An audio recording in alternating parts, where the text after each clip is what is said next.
Okay. All right. Oh my What are we gosh. here talking about today? Oh, it's hot topics. Hot Hot topics. topics. And we're Hey, we're speaking of recording. speaking of hot topics, Oh. um, we're here. I'm in Virginia, and I guess this will be released after this, but we're having a major snowstorm coming our way. And I mentioned in our newsletter this week that one of the things that I did in my job was I was business continuity manager for a broadcasting studio.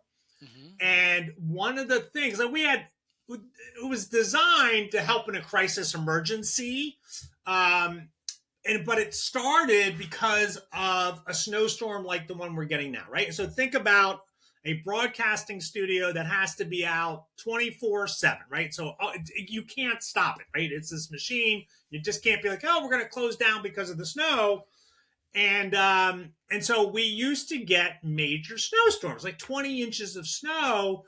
And so we ended up kind of coming up with a plan, like how are we going to manage this, right? How do we manage this and that kind of stuff in the long run? And it took us a while to get there. What we would do is Yeah. put everyone up in a hotel. And Okay. so I was booking like 100 hotel rooms. And then we would have transportation from the hotel to the studio and back, right? And so we just go back and forth, back and forth.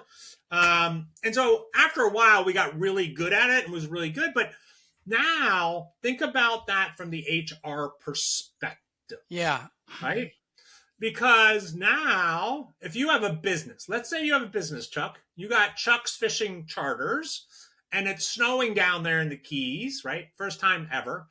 And you're like, you know what? Or maybe it's a hurricane, right? And you're like, you know what? I'm going to close down Thursday and Friday because of the weather, the adverse weather. And so now you have to decide, am I paying my employees? Am I not paying my employees? How do you handle that, right? And so a couple things I want to shout out, right? And so non-exempt employees, you do not have to pay them unless they work, Yeah. You are right? correct. Right? That's correct, right? But with your exempt employees, if you make the decision to close your fishing charter, you would have to pay your exempt employees for those 2 days. That Right? is true. Yeah. And so that's when you're like, what can you do at home? What can I make you do at home?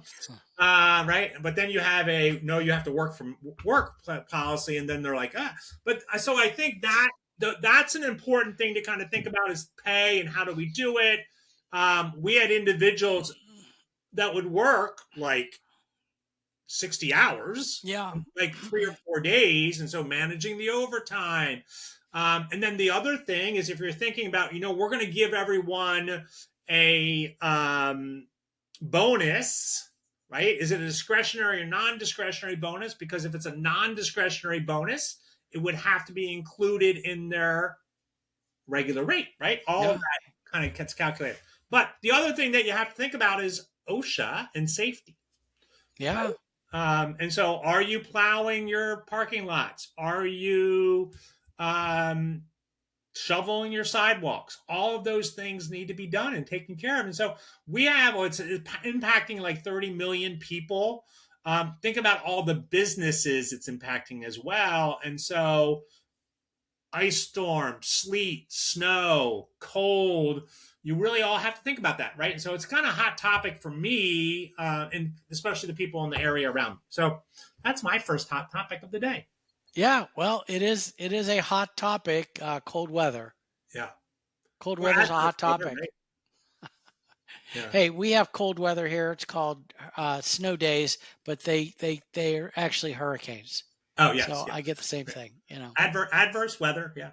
Yeah, so great. No, Yeah. very good, very timely, and always timeless to bring up many of those things. So, my big headline today was the EEOC voted to rescind its 2024 enforcement guidance on harassment in the workplace. And the guidance it was guidance with a lot of very modern examples. We went over it here on the HR Stories Yeah. podcast. I Oh, think we good. even went live. I mean, it was a big deal. It's a Yeah. lot to break down, a lot to 53 pages. understand. Yeah, a lot. But they voted it 2-1. And let me say the part that matters the most for HR leaders. Okay. The law did not change today. Okay. The EEOC did not make the law. The law did not change today. This is guidance. This is guidance that they put together based on the law. And it was an enforcement document based on the law. The law is still in place. So don't let this headline make you think that harassment rules just got relaxed. Yeah, and Bec- I want to add to this because I just want to make sure people are clear on what we're talking about. So back in April of 2024, the U.S. Supreme Court. Oh, sorry, the U.S. back in 2020, the U.S. Supreme Court made a decision in the Bostock versus Clayton County. In that case, the High Court held that Title VII of the 1964 Civil Rights Act prohibits workplace discrimination based on gender identity and sexual orientation. That is the law of the land. right. Right. Sorry. So what actually changed then is the EEOC's messaging and likely enforcement posture shifted. Yeah. Guidance in this case from the EEOC helps you understand how they think, but the courts still decide cases based on statutes and precedent. Yeah. Yeah, it'll So be interesting because, again, if you're a Supreme Court watcher as I am, it will be interesting if this case gets pushed back up to the Supreme Court and will they change it? Probably not. But just something to kind of be aware about and kind of think about. So, again, I think for the HR and the leader, we still, right, the boundary, the barrier is the law. We have to go back to the law. What is the law saying? What do we need to know about the law? I think if you're making any decisions about this, right? And so if you're talking about bathrooms and who can use them, you're talking about pronouns, you're talking about people's sexual orientation. You want to be very careful, and I would get an employment lawyer or an HR consultant involved to kind of let you know. yeah. So basically, what should you do like first thing tomorrow morning or next week or whatever is number one, don't rewrite your anti-harassment policy based on a headline. Keep your standard behavior based. And John, you're big into this, into respect, professionalism, no harassment, no bullying, and no retaliation. Keep your training strong and your reporting strong. Don't the riskiest employers are the ones that are inconsistent, they have weak investigations, and their managers just freelancing, which I guess would be another word for shooting from the hip. Yeah. And I also think, I mean, there were a couple court cases where I forgot which part, but part of it was overruled, right? There was parts of it that were overruled and just being aware, right? And so that, and again, those were district courts. And so you may not be in one of those districts, right? And so kind of knowing that that's why employment lawyers are worth every single penny to have. Yeah, and recenter on conduct, not Yes. politics. So, you talk to your folks again and say, look, everyone, nothing has changed. We treat people with dignity here. If something crosses the line, we report it. HR handles it. And of course, continue to double down on documentation, witnesses, interim measures, anti-retaliation reminders, and follow up.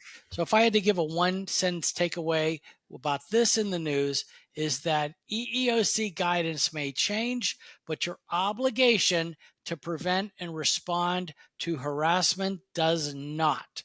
Keep your process clean and consistent because headlines come and headlines go, and investigations are what end up getting judged. Yeah, absolutely. Yeah, I think that's good. All right. So one of my next story or my next hot topic, Chuck, was actually by the numbers. Mm. And one of the by the numbers, this is from our friends at HR Dive. And one of the numbers was actually that, right? The 2-to-1, right? That was one of the numbers where the vote by the EEOC decided to rescind its Biden era workplace harassment guidance. Hopefully, they will give us more guidance in the future. Always good there. All right. Other numbers in the news, as many as 1.5 weeks. I don't know if you heard this, Chuck. The amount of time highly engaged employees lose annually fixing AI outputs. Oh, really? Okay, Yeah, that's interesting. yeah, and I get it, right? Because when I work with AI, I do a lot of my editing and my research, and so I'm always finding things. Oh, that's not right. And you need to check that, right? So being aware of that is important. And so 3.4%, Chuck, 3.4%. The amount U.S. salary budgets are expected to rise in 2026. So that's up a little bit. So we do expect to see some money going up a little bit, salaries, hopefully. That's not going to be across the board, right? That's one aggregate number, and you may find totally different to where you are. One of the clients that I have, Chuck, they've been giving 10% raises for the last 10 years. Yeah, that's amazing. 10%, usually Yeah. 3-ish percent, 4-ish percent are the norms. Yeah. 7%. The share of U.S. workers who said they would quit their job over a return to work or return to office policy. 7%. Again, right? That's gone down a lot, I think, over the last couple of years. It has. In fact, that's going to be my next HR in the news about return to office mood is shifting. So continue. Look at me. Yeah, no, that would have been a good segue. Right. So yeah, I didn't know. 41% is my last number. The percentage of employees who say they want to follow a traditional career path. That means 59% do not want to follow a traditional career path. And so I see that. I think that's great. I don't think there should be anything about traditional career paths. I think the more you change and the more things you do, the more interesting you are. Yeah. So, John, your perception about the return to office thing, maybe you were like, is that going down? Is that, well, cha-ching, you were right, because the RTO mood is shifting. Fewer workers say they'll quit. And there was a survey. Let's talk about it. Return to office is always a hot button, right? And there's a new data point worth discussing. HR Dive, which is a website we follow, covered a survey that suggests employees are less likely to quit over mandatory return to office than they claimed a year ago. That doesn't mean people love coming to the office. Right. Yeah. It basically means the job market feels a bit tighter. Uncertain. People feel people feel a little less leveraged, maybe a little more uncertain. They're more resigned to complying, even if they don't love it. So in plain language, a small slice of folks said they would quit immediately. Okay, so you've kind of captured that. But the much bigger group say that quietly job search for a remote role. They wouldn't quit. They might quit, but they're going to start so they're like, all right, I'll go in the office, but resume. Yeah. And many workers expect less bargaining power in 2026 than they had in 2025. And a lot of employees expect more tracking and monitoring tools tied to attendance and productivity. So my take on this, John, is that compliance with return to office is not commitment. Okay. And I know you talk about that kind of stuff all the time. Yeah. People might badge in, right? They badge in, they coffee badge or whatever they call it, because they feel like they have to.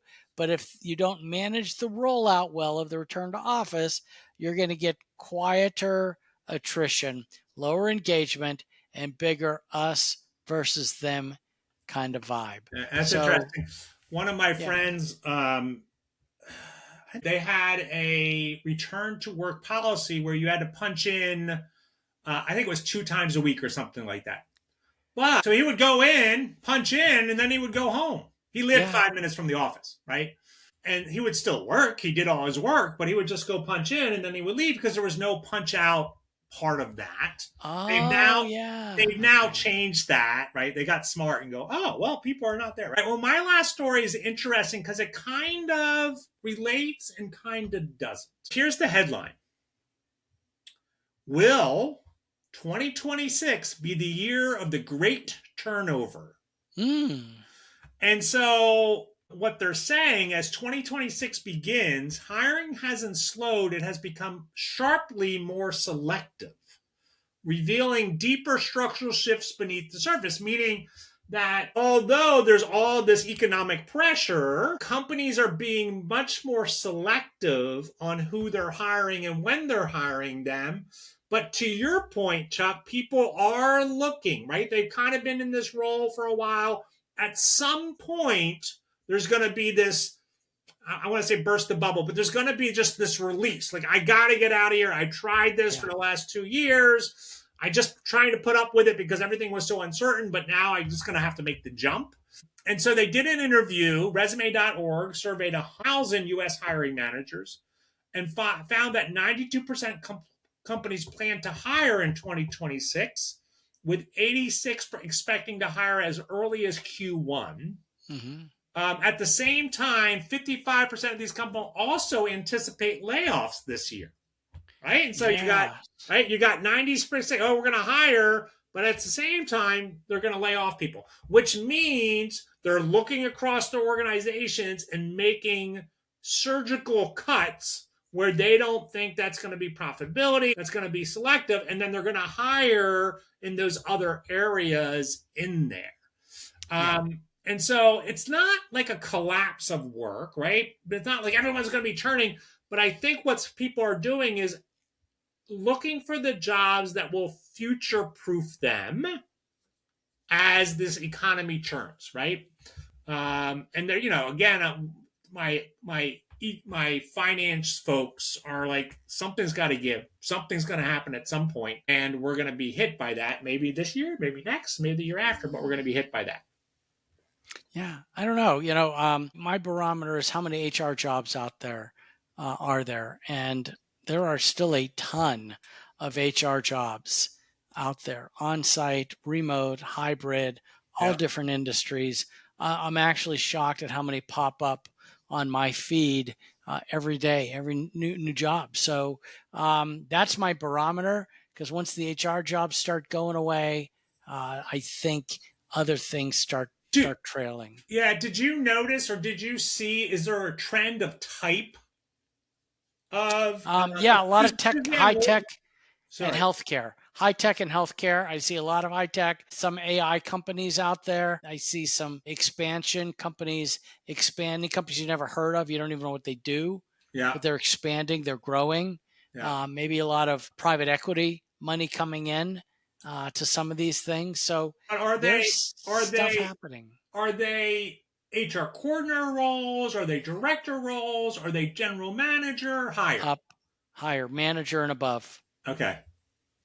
Some of them use HR business partner, a lot of senior HR business partners. Yeah. The title has nothing to do with the salary range sometimes, but yeah, business partners, directors, managers, senior associates. There's all kind of crazy titles out there. Yeah. Suzanne Lucas, right? The evil HR lady, Mm-hmm. wrote an article in Inc. this week where there was somebody posted on LinkedIn for a role that was, I think, 3 days HR and 2 days in it was a fast food restaurant, Chick-fil-A. They posted it as an HR director.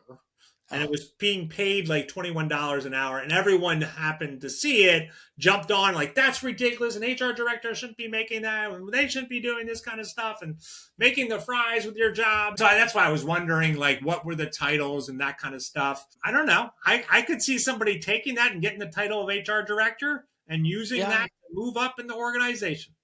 Yeah. Huh? Folks, you've been listening to the HR Stories podcast, HR in the News edition, where we talk about a couple of news stories that are out there, and you get John and I, our take on things as we kind of just shoot from the hip with some of our thoughts. We are glad you joined us. We will invite you to go to the HR Team of One on Facebook and join that. Oh We yeah. also will suggest you check out our book, The Ultimate Guide to HR, Checklist Edition. See that SHRM logo?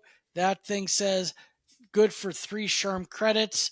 Folks, I'm Chuck. With I'm me was John. John, and there's John. Thanks, and we'll see you next week. Woohoo!